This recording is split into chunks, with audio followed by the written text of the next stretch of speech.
Continuamos con Schelling. La única forma de conciliar la libertad humana con la idea de la omnipotencia de Dios reside en colocar a los hombres con su libertad en el propio ser divino y decir, el hombre no está fuera de Dios, sino en Dios y su propia actividad corresponde a la vida misma de Dios. A su omnipotencia le pertenece su condición de ser creador. Y nada tan opuesto a esta condición que la idea de que lo creado no sea nada por sí mismo.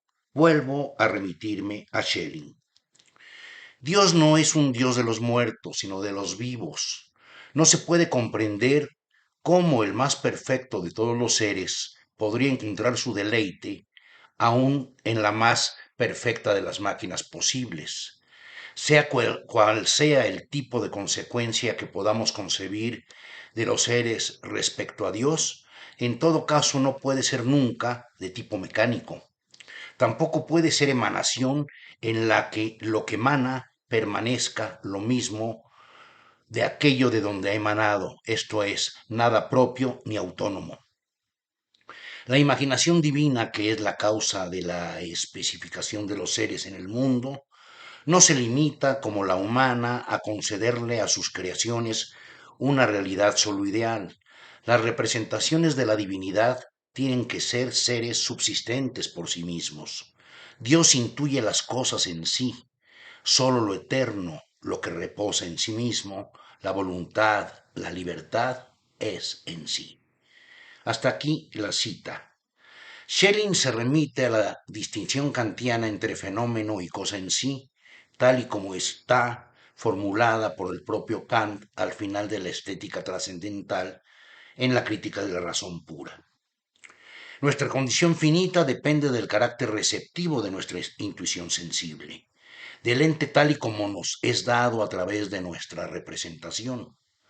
Solamente la intuición intelectual, la cual para Kant únicamente puede pertenecerle al Ser Supremo, es creadora. Solo el Ser Supremo, cuya intuición crea al ente en el propio ejercicio de su acción, tiene acceso a la cosa en sí. La distinción entre fenómeno y cosa en sí reside, pues, en la diferencia entre el ente tomado como objeto del conocimiento humano finito y el ente tomado como objeto del conocimiento divino, como objeto de la creación. Esta cuestión ya fue abordada en el momento en que atravesamos por la estética trascendental de la crítica de la razón pura en la exposición que hicimos de Kant. A la creación se acoge Schelling para abundar en favor de la efectividad real de lo finito.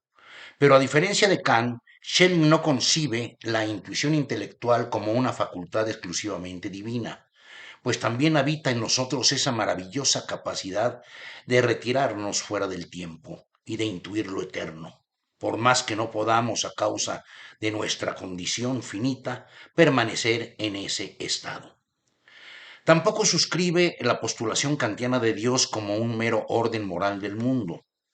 Dios posee un modo de ser muy distinto que el que le atribuye imaginativamente el idealismo abstracto. Dios tiene en sí el fundamento de su existencia, pero en la medida en que Dios es acto puro, precede a su propio fundamento. Esta peculiaridad ontológica del ser divino explica la condición de los entes finitos, pues la inmanencia de Dios a ellos no implica, como hemos visto, su completa falta de subsistencia. Los entes finitos se separan y se distinguen de Dios en la medida en que devienen a partir de un fundamento distinto de Él. La subsistencia de lo finito no quebranta la inmanencia, pero a su vez la inmanencia no nulifica la subsistencia. Refiriéndose a esta distinción entre la existencia y el ser fundamento, Schelling dice respecto de este último, se trata del ansia que siente el uno eterno de engendrarse a sí mismo.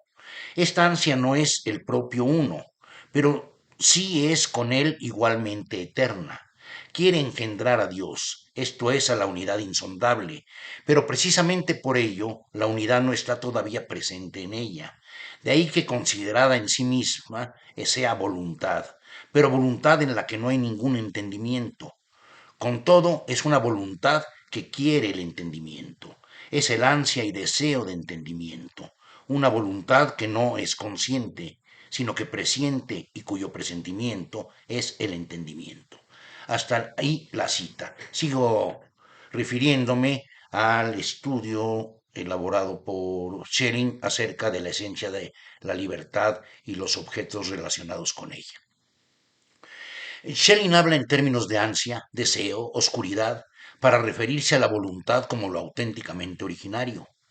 La voluntad es el en sí originario, la oscuridad preliminar de donde surge la luz del entendimiento, el orden, la estructura racional del mundo. Solo en Dios la voluntad y el entendimiento son uno, porque en Dios la existencia y el fundamento son también Él mismo, como lo es también la identidad entre libertad y necesidad. Schelling dice, de acuerdo con el ansia, que es en su calidad de fundamento todavía oscuro, la primera emoción de existir, del existir divino, en Dios mismo se genera una representación reflexiva interna por la cual, al no poder tener otro objeto que Dios, Dios mismo se contempla en su imagen. Hasta aquí la cita. En el hombre, en cambio, pese a que en él se encuentra tanto el poder del principio oscuro como el impulso de la luz, la unidad entre ambos no es indisoluble y de esta condición depende, dice Schelling, la posibilidad del bien y del mal. La posibilidad del mal estriba en la afirmación de la mismidad del espíritu humano en menoscabo de su unión con Dios. Dice Schelling, hay que considerar la voluntad del hombre como un vínculo que une fuerzas vivas. Mientras ella misma permanezca en su unidad con la voluntad universal, también aquellas fuerzas persistirán en la medida y el equilibrio divinos. Pero apenas se aparta la voluntad propia del centro, se aparta también el vínculo de fuerzas. En lugar de él reina entonces una voluntad particular que ya no es capaz de reunir las fuerzas y que por consiguiente tiene que aspirar a formar o componer una vida propia y singular a partir de las fuerzas desunidas, a partir del ejército sublevado de concupiscencias y apetitos, puesto que cada fuerza particular es también una pasión y un apetito. Hasta aquí la cita, que sigue siendo del mismo texto que acabamos de mencionar. En un lenguaje que se acerca al de Nietzsche, Schelling plantea el origen trascendental, no empírico, del mal. Se trata de un desequilibrio de fuerzas. El mal es concebido por Schelling bajo el símil de la enfermedad. También la enfermedad consiste en la separación del centro del equilibrio. La enfermedad, dice, nos brinda la comparación más ajustada al caso, ya que ella es, en calidad de desorden introducido en la naturaleza por el mal uso de la libertad, la verdadera contraimagen del mal o del pecado. Lo positivo es siempre la totalidad o la unidad. Lo que se le opone es la división de la totalidad, la disarmonía de las fuerzas. Pero no es la separación de las fuerzas la que es disarmonía en sí, sino la falsa unidad de las mismas. Hasta aquí la cita. En el mismo sentido en que Schelling hace énfasis en la necesidad de la negatividad en el sistema del idealismo trascendental, la negatividad como la esencia de lo absoluto, el devenir de sí mismo, su objetivación en la naturaleza, etc., dice en el ensayo sobre la esencia de la libertad que si no existiese ninguna separación de los principios en el hombre, la unidad divina no podría manifestar su omnipotencia. Es indispensable, como lo suscribe también Hegel, el dolor, el trabajo, la paciencia de lo negativo. Schelling llega a afirmar que la efectividad del mal es necesaria para la revelación divina.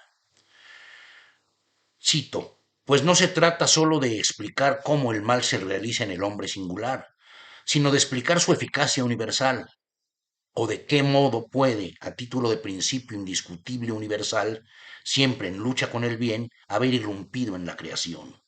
Si no existiese ninguna separación de los principios, la unidad no podría manifestar su omnipotencia. Si no hubiera discordia, el amor no podría hacerse efectivo. Hasta aquí la cita.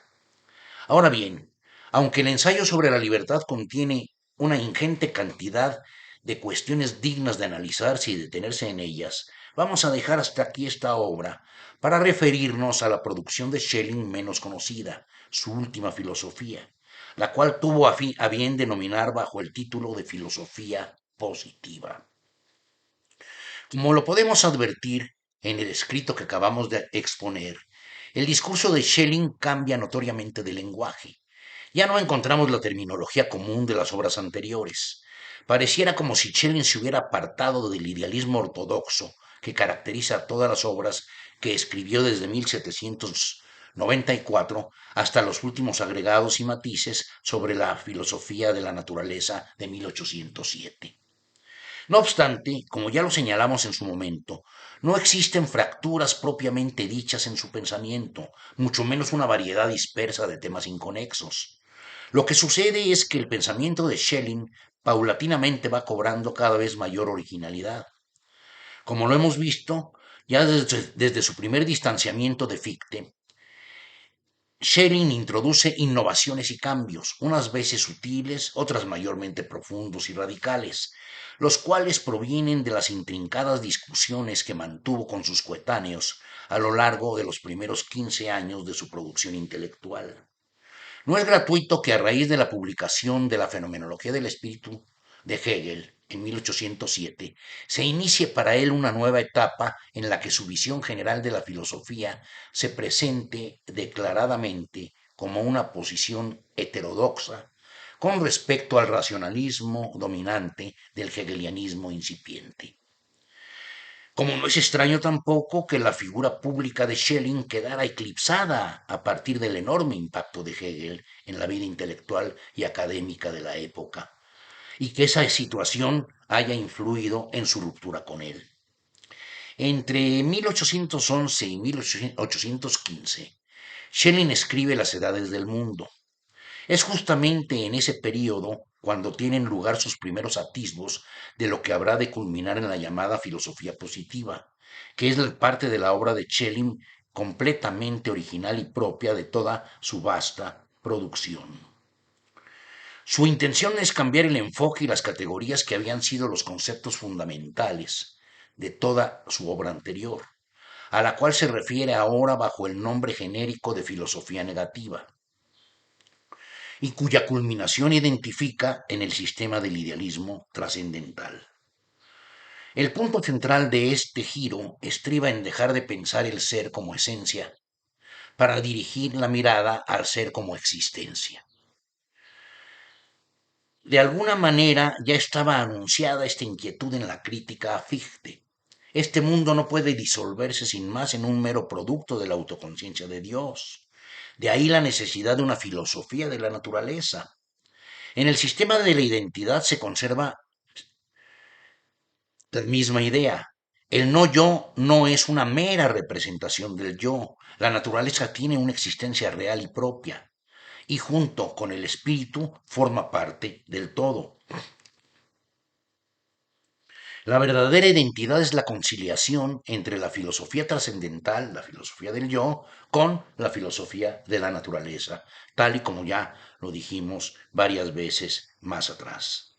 Pero no solo la insistencia de Schelling en subrayar la necesidad de rescatar la totalidad objetiva del ente, de su reducción al significado restringido del ser otro del yo originario, va a constituir el único motivo de su posición disidente frente a la tradición idealista a la que pertenece. También la noción de continuidad, de la que se sirve para explicar la relación entre la naturaleza y el espíritu, representa otro motivo más de su cuestionamiento al idealismo, pues la continuidad es la prolongación de la naturaleza en el espíritu, y por consiguiente, la evidencia de que ambos forman uno y el mismo ser. Ciertamente, con la aparición de este nuevo agregado, se sigue manteniendo en pie el viejo lema distintivo de la concepción de lo absoluto, todo es uno, Ei Tai Pan, que figura desde los primeros escritos. Pero el concepto de continuidad abre ahora la posibilidad para la aparición de un nuevo giro en el discurso schellingiano, la definición de la tarea de la filosofía como historia progresiva de la autoconciencia. en donde el acento no está puesto en el término de autoconciencia, sino en el de historia progresiva. Lo mismo podemos decir de la concepción organicista de la naturaleza, que Schelling introduce como oposición al mecanicismo tradicional dominante. Dicha concepción sostiene que todo organismo, por simple y rudimentario que sea, lleva dentro de sí mismo el fundamento de la finalidad de su existencia. Cito a continuación a Schelling. El mecanicismo no es, ni mucho menos, lo que constituye la naturaleza, porque en cuanto entramos en el reino de la naturaleza orgánica, cesa para nosotros toda vinculación mecánica entre causas y efectos. Todo producto orgánico lleva el fundamento de su existencia dentro de sí mismo.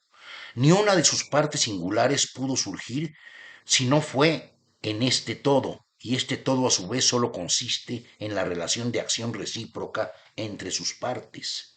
En cualquier otro objeto, las partes son arbitrarias, solo están ahí en la medida en que yo parto y divido. Solo son reales en los seres organizados. Existen sin que yo ponga nada de mi parte, porque entre ellas y el todo hay una relación objetiva. En el organismo, no solo su forma, sino su existencia tienen una finalidad. Hasta aquí la cita. En fin, el cambio de enfoque del ser como esencia al ser como existencia, o del ser como idea al ser como facticidad, el concepto de continuidad como prolongación de la naturaleza en el espíritu, la interpretación de la filosofía como historia de la autoconciencia, para poner el acento en la historicidad como proceso real y concreto, como lo ontológicamente primario y sustantivo, y descartar lo inverso, el primado de la identidad sobre la diferencia, la posición de la autoconciencia como sujeto, como causa o agente del cambio y del devenir, considerados ontológicamente como derivados y secundarios, y por último, la concepción teleológica del ser de la naturaleza, cuyo comportamiento esencial reside en la organización interna de sí misma, en todo esto, en todas estas cuestiones, en su conjunto, se hallan presentes los primeros indicios de lo que terminará por desembocar a fin de cuentas en la llamada filosofía positiva y que se convertirá propiamente en el fin del idealismo, en la terminación del idealismo. Podríamos decir que lo que Schelling denomina filosofía negativa corresponde al período de su incursión en el idealismo objetivo y que abarcó la etapa más activa y exitosa de su quehacer filosófico, pues a partir de su ensayo sobre la libertad deja de estar presente en el escenario de la vida intelectual de su tiempo para recluirse, si no en un aislamiento total, sí por lo menos en una marcada disminución de su desempeño en la actividad social académica.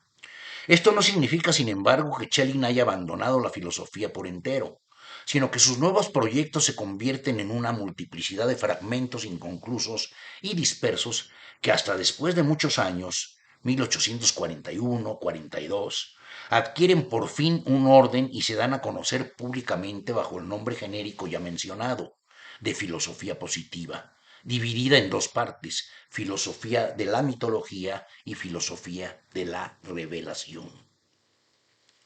Ahora bien, antes de entrar en materia, es menester abordar a grandes rasgos las razones que Schelling ofrece para llevar a cabo el giro de la filosofía negativa a la positiva. Empecemos por revisar el propio concepto de filosofía negativa. Bajo ese título, Schelling se refiere al conjunto entero de trabajos y ensayos que fueron elaborados desde sus inicios, 1794, hasta la aparición del último escrito sobre la filosofía de la naturaleza, que data, como hemos dicho, de 1807. El clímax de este amplio periodo está marcado por lo que el propio Schelling denominó filosofía de la identidad, como la síntesis del idealismo trascendental y la filosofía de la naturaleza, cuestión a la cual se refiere en la exposición de Mi sistema de filosofía de 1801 en estos términos. Me he representado siempre lo que he llamado filosofía de la naturaleza y filosofía trascendental como polos opuestos del filosofar, con la cual presentación me encuentro en el punto de la indiferencia, en el cual sólo puede estar fijo y sereno el que ya lo haya construido antes desde direcciones opuestas. Hasta aquí la cita. Hasta este momento, Schelling se mostraba plenamente convencido y satisfecho de la síntesis enunciada, como la integración de todas las etapas anteriores y su adecuada exposición en una unidad sistemática, que para entonces representaba el logro mayormente elevado de su pensamiento idealista.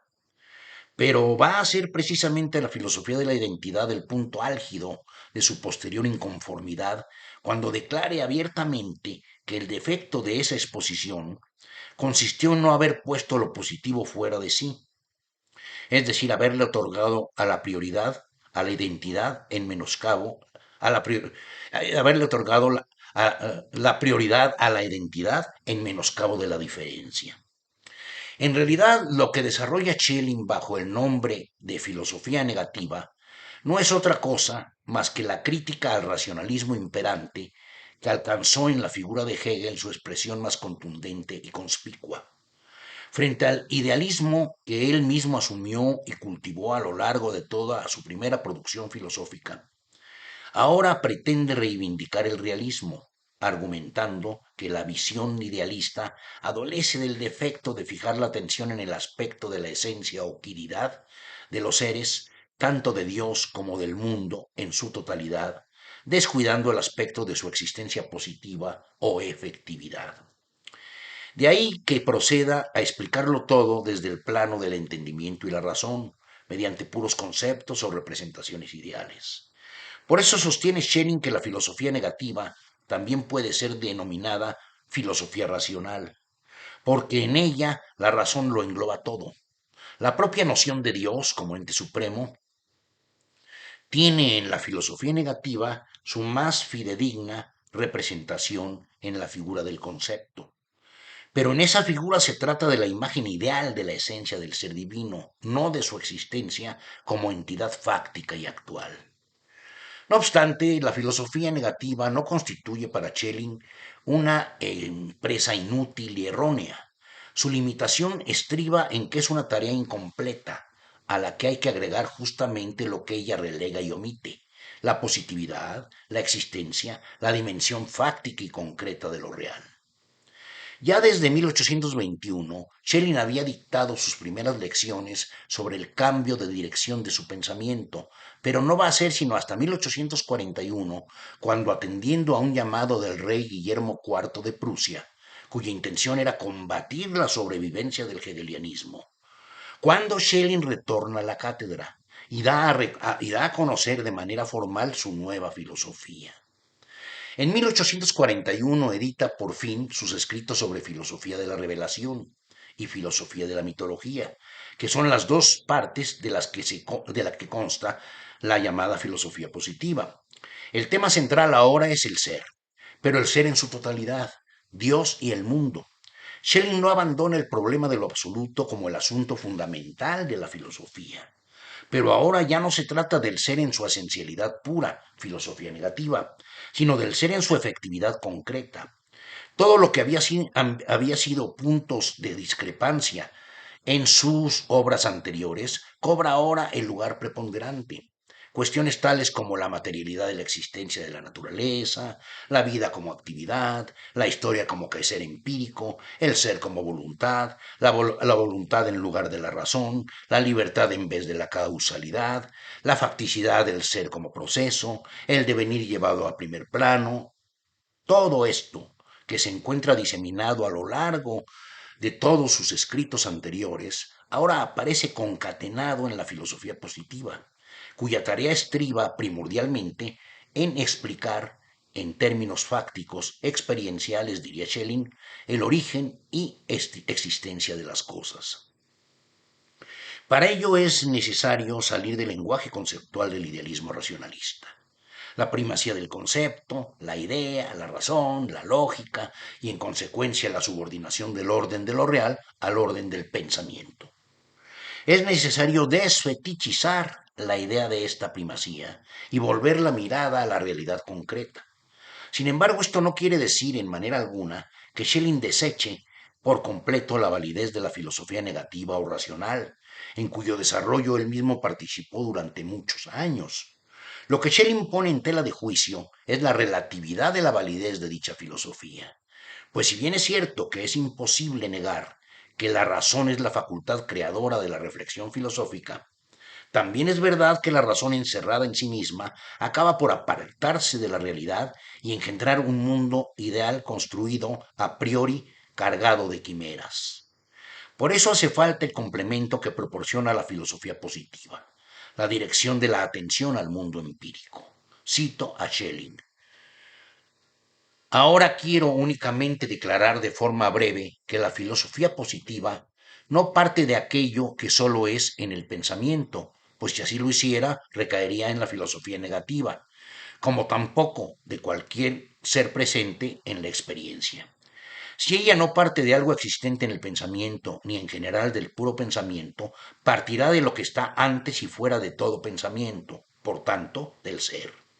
Ahora bien, este ser fuera de todo pensar, del mismo modo que precede a todo pensamiento, está también por encima de toda experiencia. Es el ser absolutamente trascendente, aquello de lo que parte la filosofía positiva. La filosofía positiva es a priorismo empírico o es el empirismo de lo a priori. La remisión a la esfera de lo empírico constituye el núcleo fundamental de la definición que da Schelling de la filosofía positiva. Se trata de la recuperación del mundo fáctico atrapado en las redes del entendimiento, de la razón.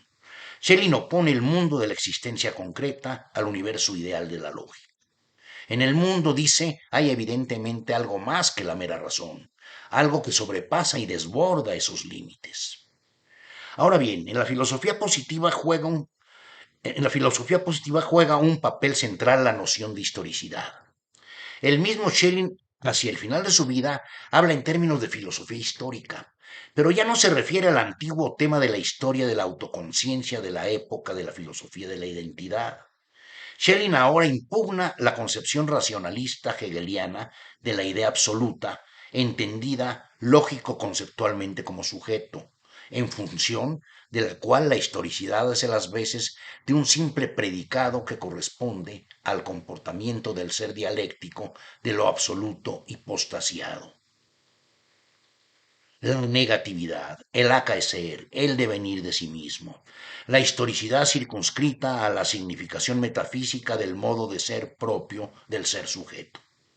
Ahora se trata de la comprensión de la historia como un proceso sin sujeto, la historia concebida en su concreción fáctica y real, no bajo su anquilosada significación conceptual y racional en la mente del pensador idealista. Pero para esto, Schelling se ve obligado a hacer un cambio de categorías.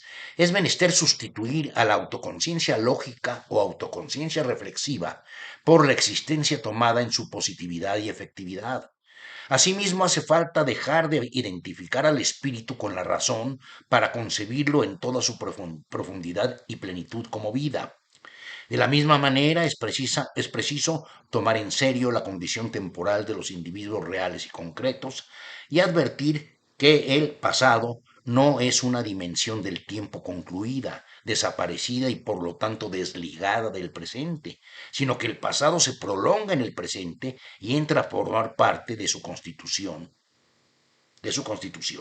Es, como diría Heidegger, lo que desde antes todavía permanece, lo que está siendo aún desde el antes, es decir, lo sido. Tampoco el futuro es una dimensión inexistente en el presente, como algo que todavía no es, pero que será, un luego ajeno por entero a lo que es ahora. El futuro también entra en la dimensión del presente, en la medida en que la existencia es impulso hacia adelante, prolongación, proyecto. A todos estos cambios recurre Schelling para dar un paso fuera del idealismo ortodoxo y abrir el camino de una nueva interpretación que propone en la referencia a la historia viva, real y efectiva, la búsqueda de la comprensión del sentido de la filosofía. El tema de la filosofía histórica sigue siendo lo absoluto, porque el objeto del que se ocupa es la totalidad entendida como la participación de la divinidad en el acontecer del mundo y de la conciencia humana. Prevalece, por lo tanto, también el asunto concerniente al tránsito de la naturaleza al espíritu, cuya primera formulación pertenece a los esfuerzos de Schelling por unificar la filosofía de la naturaleza con el idealismo trascendental. Pero ahora se trata de otra cosa. En este nuevo planteamiento, la naturaleza es concebida eminentemente como voluntad, libertad y actividad real, y el espíritu deja de ser entendido como razón para ser tomado en su acepción de vida, en el sentido físico y biológico estricto de vida natural, y bajo el significado hegeliano de la vida definida como la primera figura de la idea. Schelling ofrece una clara explicación acerca de esta diferencia en la versión primera de La filosofía de la revelación de 1831, cuando dice: hay propiamente dos puntos de vista acerca del mundo. El uno deduce todo de la mera necesidad, pero en la medida en que el mundo solo es la emanación necesaria de un principio supremo, que puede ser llamado Dios o el ente primero, esta filosofía es tan ahistórica como pueda serlo la geometría. En esta consideración solo encuentra lugar una relación meramente lógica y ninguna personal, activa e histórica. El sistema histórico, por el contrario, afirma que todo reside en la voluntad, la libertad y la actividad real. Hasta aquí la cita. Lo que acabamos de escuchar expresa muy claramente la inversión de la filosofía negativa en filosofía positiva. El mundo no es una emanación necesaria de Dios, concebido como razón suprema. En la realidad concreta no opera la necesidad, sino la libertad.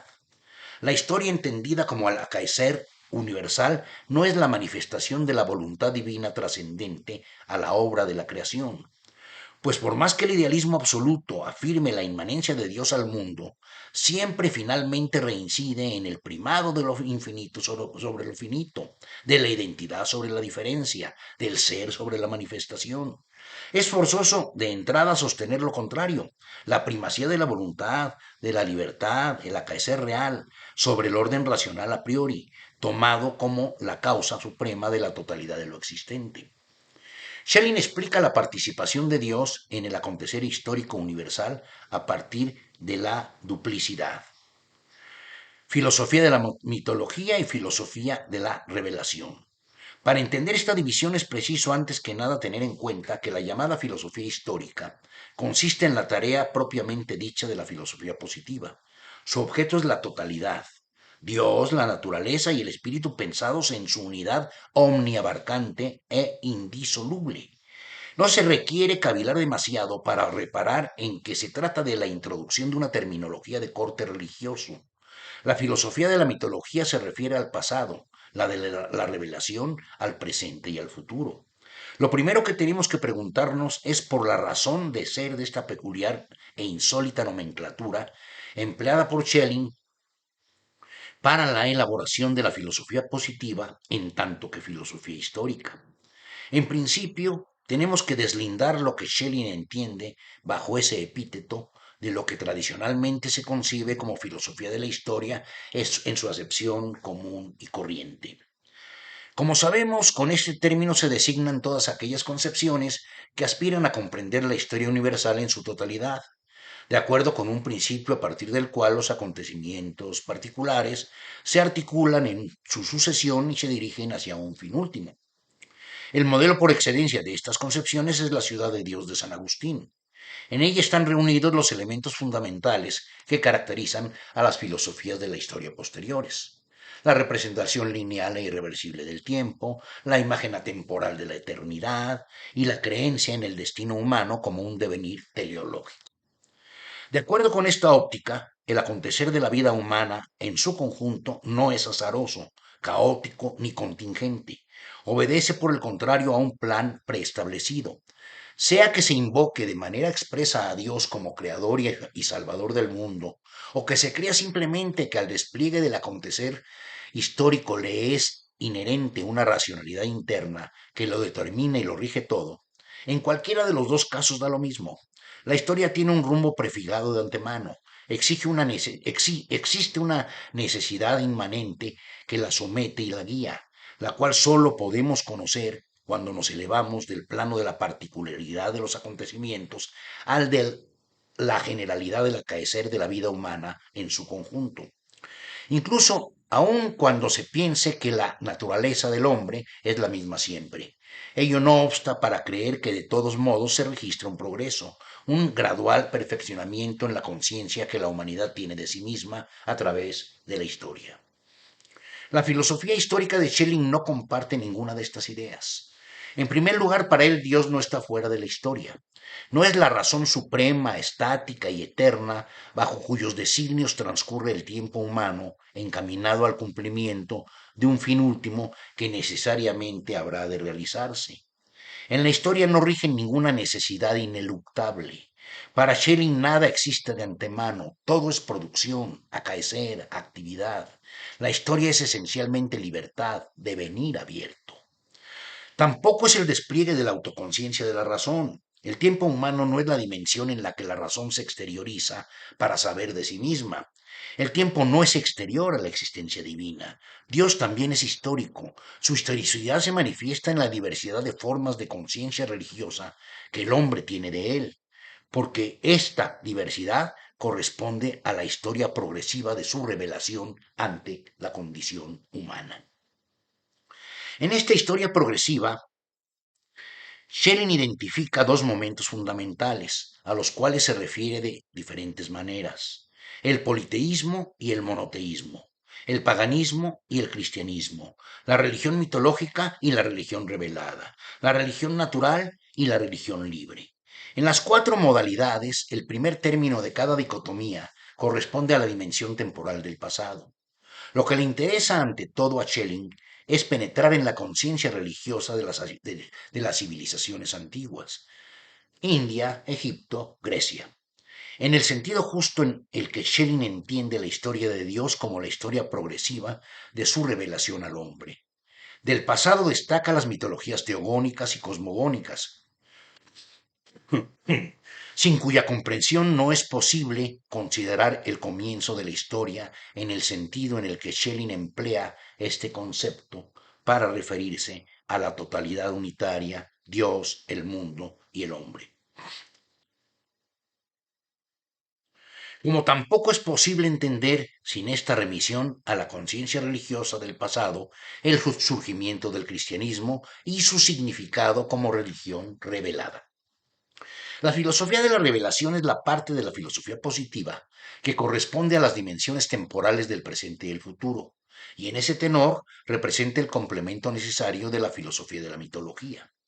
Pero así como el tiempo tiene que ser concebido en la unidad indisoluble de los tres horizontes que lo constituyen, pasado, presente y futuro, y por la misma razón no pueden disociarse cada uno de los otros dos, tampoco la filosofía de la revelación puede tener lugar si se le desvincula de la filosofía de la mitología y se pretende abordarla autónomamente y por separado.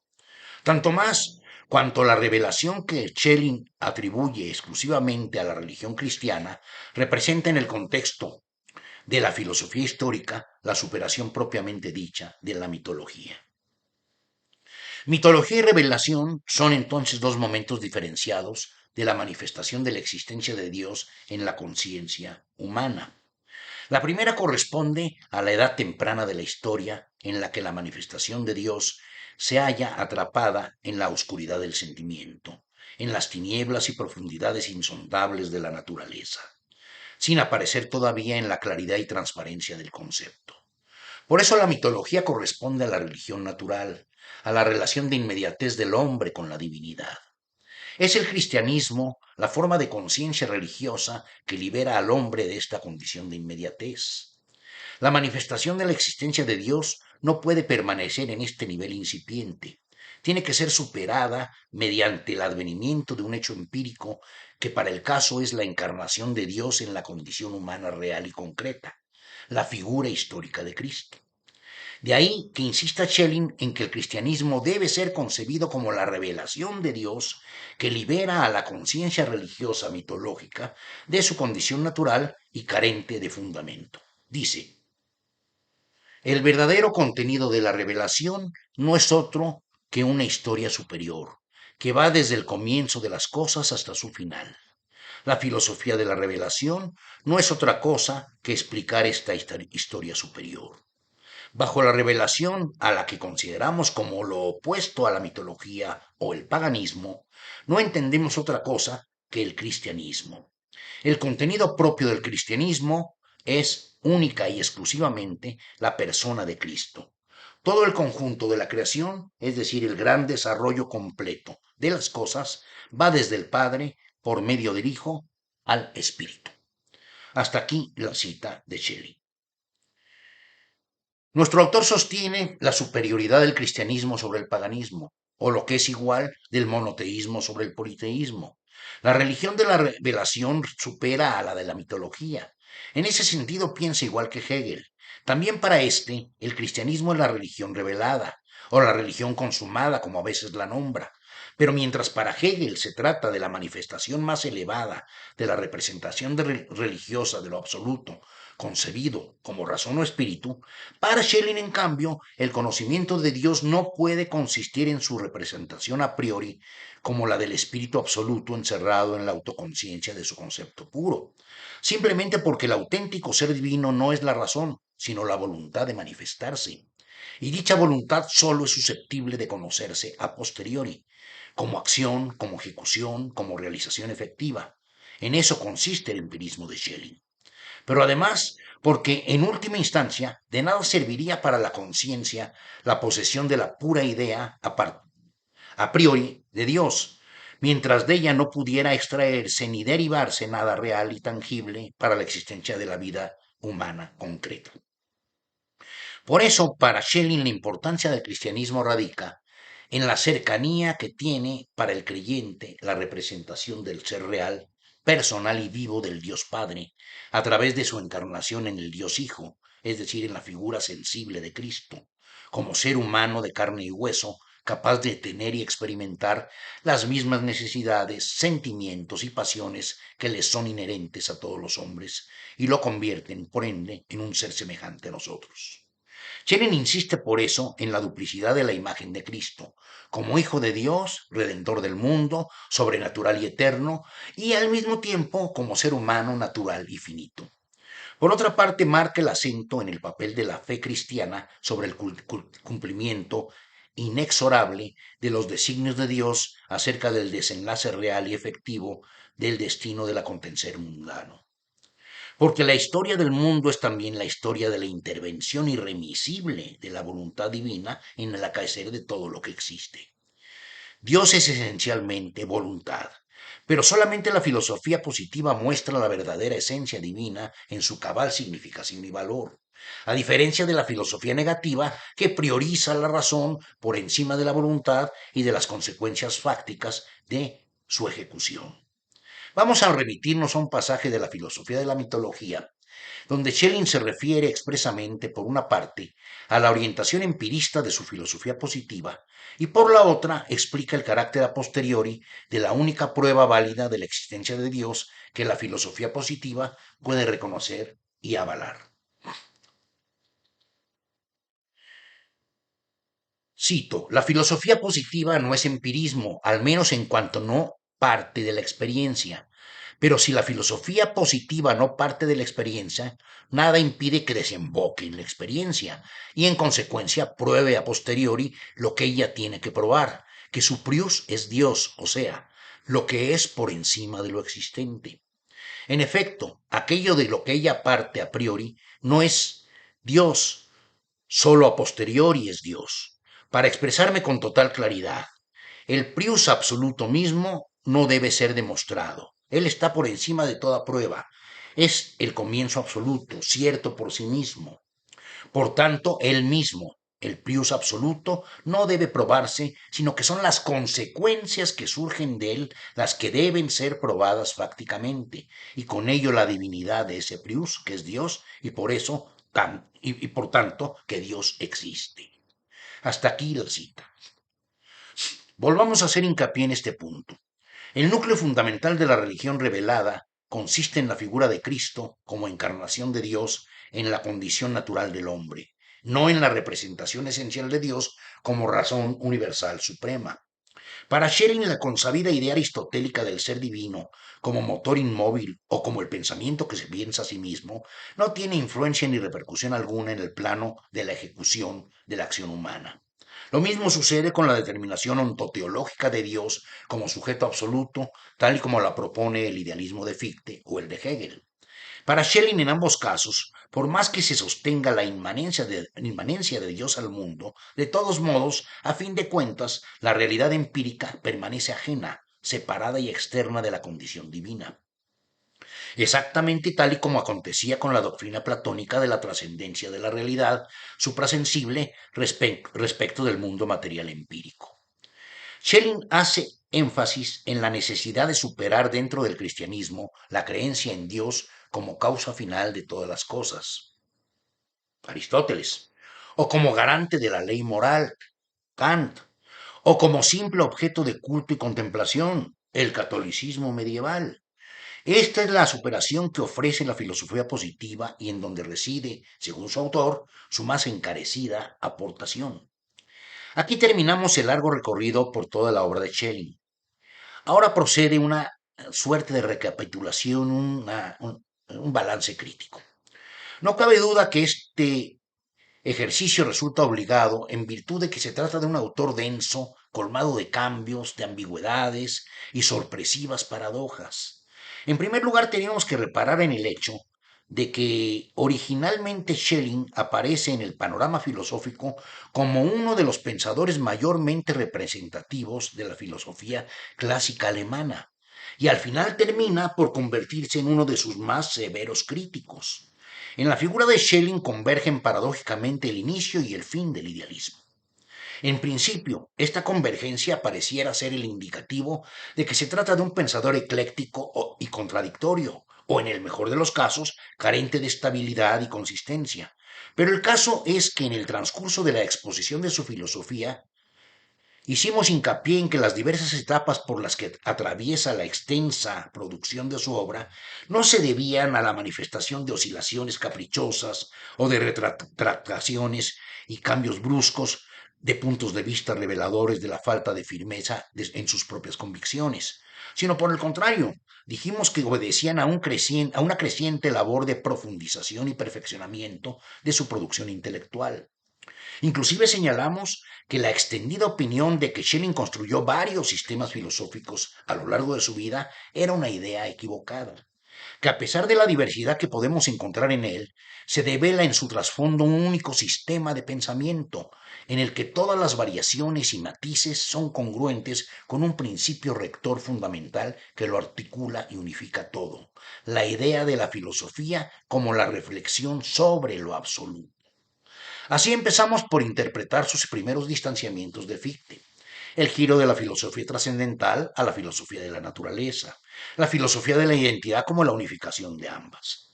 Desde el principio, Schelling mantiene distancia con el idealismo fichteano, al cual califica de panteísmo subjetivo. Su principal objeción reside en que Fichte no tomó en cuenta debidamente el mundo material empírico, al considerarlo como una mera exteriorización del yo. A partir de ese momento comienzan a aflorar sus reservas frente al idealismo. En este sentido, Schelling se anticipa a Marx, a la conocida crítica de Marx a Hegel, por haber reducido la realidad objetiva de la naturaleza a la condición ontológica del ser otro de la idea. La filosofía schellingiana de la naturaleza constituye el desarrollo de este cuestionamiento y la filosofía de la identidad representa su más elaborada expresión, que no es otra cosa más que la conciliación del idealismo y el realismo. De esta conciliación se encargará de remarcar el ensayo sobre la libertad de 1809. Allí Schelling será aún más contundente. Si el idealismo no mantiene como base un realismo vivo, se convierte en un sistema vacío y abstracto. Así dice textualmente. Pero el ensayo sobre la libertad no solo se adelanta a Marx, también resulta ser una palmaria preconización de lo que después habrán de sostener Schopenhauer y Nietzsche. Schelling, antes que ellos, hará suya la formulación de que el fundamento ontológico de la totalidad de lo existente es la voluntad. El acto mayormente definitorio de la autodeterminación de la autoconciencia es el querer. En suprema y última instancia no hay otro ser que el querer. Dice textualmente, querer es el ser originario. Cita que ya habíamos hecho en su momento más arriba. De la misma manera, en un lenguaje muy similar al de Nietzsche, Schelling se expresa en términos de salud y enfermedad para referirse al origen trascendental del mal. Habla de disarmonía, de desorden, de desequilibrio de fuerzas, de discordia, de separación de la unidad. Por su parte, el núcleo esencial de la genealogía de Nietzsche es la interpretación de los actos y los valores morales como fenómenos fisiológicos, como síntomas de salud y enfermedad, como manifestaciones de afirmación o negación de la vida. No podemos decir desde luego que Schelling y Nietzsche compartan las mismas convicciones éticas. Nietzsche no podría jamás ser partícipe del teísmo schellingiano. Sin embargo, lo que importa destacar es la apertura de un nuevo discurso ante el racionalismo imperante, que tiene como centro la figura del hegelianismo y frente al cual, en el caso particular de Marx y Nietzsche, opera una marcada actitud crítica. Lo mismo pasa con Schopenhauer, quien jamás podría admitir siquiera que su nombre se asociara con el de Schelling.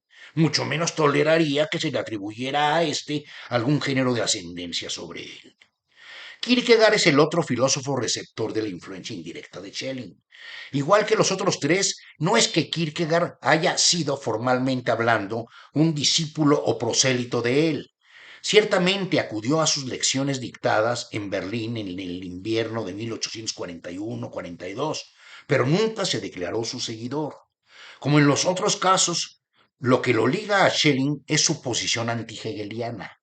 Kierkegaard es, como sabemos, un pensador religioso, desde cuya óptica cuestionó tenazmente el racionalismo de Hegel. Son dos puntos en particular los que lo posicionan como crítico del hegelianismo. En primer lugar, la objeción a aceptar que la individualidad singular pudiera ser subsumida, sin más, en la dimensión totalitaria del sistema de la dialéctica especulativa. Para Kierkegaard, la individualidad singular resulta irreductible a su inmanencia al espíritu absoluto. La subjetividad de los individuos no puede constreñirse a su integración en la totalidad del sistema. La libertad de la subjetividad desborda los límites de su absorción en el seno de la totalidad, justo porque lo que define al individuo como tal es su existencia finita y concreta, la cual constituye la condición ontológica irremisible que lo hace refractario a reducirse a ser simplemente una parte del todo.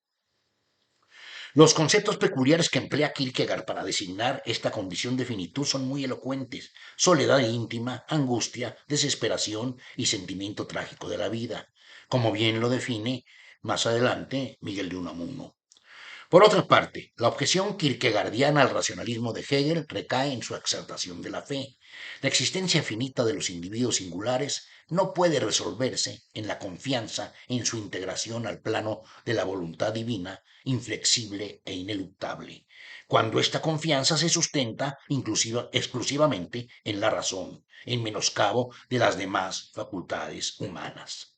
Como buen pensador religioso, Kierkegaard no puede estar de acuerdo con Hegel en que la religión constituye una forma inferior de la representación humana de lo absoluto, en comparación con la filosofía, cuyo único vínculo con Dios está circunscrito al pensamiento racional, como tampoco la fe puede rebajarse a ser la conciencia subjetiva de la existencia de Dios fundada en la inmediatez del sentimiento. Como opositor al racionalismo hegeliano, Kierkegaard se ve obligado a echar mano de nuevos conceptos antitéticos al lenguaje idealista. Frente al sistema y la especulación racional, opone la fe. Frente a la idea absoluta, la existencia subjetiva. Frente a la necesidad apodíctica, la ironía como afirmación de la libertad subjetiva. Frente al tiempo, en su totalidad, el instante. Frente a la negación dialéctica, la repetición. Y frente a la universalidad de la historia, la individualidad finita. Como podemos advertir, también en Kierkegaard tiene influjo la última filosofía schellingiana. No es desde luego que el pensador danés haya asumido las tesis de la filosofía positiva y en ese sentido sea formalmente hablando un seguidor ortodoxo de Schelling. Sin embargo, comparte con él la intención de combatir al hegelianismo, que a pesar de la muerte de Hegel en 1831, todavía más de 10 años después, continuaba siendo el pensamiento preponderante.